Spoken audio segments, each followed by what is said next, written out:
Hello বন্ধুরা, তোমরা সবাই কেমন আছো? আজকে বাসাতে গাছ বোনার জন্য গাছ নিয়ে আসছে আব্বু। চেরি ফুল গাছ, সেই গাছগুলো দেখি বোনার পর কেমন হয় ফুল। আর এটা হচ্ছে আমাদের হাঁসের লালন পালন করার জায়গা। সুন্দর একটা জায়গা, নীরব ঠান্ডা একটা পরিবেশ।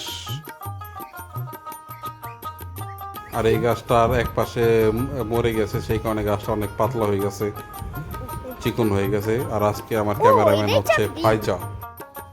আর আমি যখন এই ফুল গাছগুলা কাটতেছিলাম গোল করে, ফুটবলের মতো দেখতে হচ্ছে অনেকটা। আর আজ তখন আমার ক্যামেরাম্যান ছিল ফাইজা, সুন্দর অনেক ভিডিও করে, তাই আমাকে সাহায্য করতেছিল এই ভিডিও করে এই গাছগুলো কাটার সময়। জানো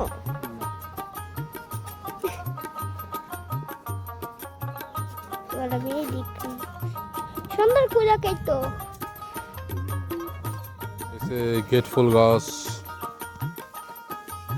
আর এই পাশটাতে বুনে দেওয়া হলো গেট ফুল গাছ, যেন লতা পাতার মতো এই দুই পাশ দিয়ে চলে যেতে পারে। ফুল হলে হয়তো সুন্দর দেখা যাবে গেট ফুল।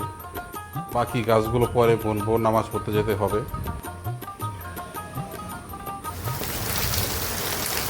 প্রচণ্ড বৃষ্টি হচ্ছে, শুক্রবার বৃষ্টিতে ছাতা নিয়ে যাচ্ছি এখন নামাজে। প্রচণ্ড, এতদিন পরে একটু রহমত হলো আল্লাহর আমাদের প্রতি।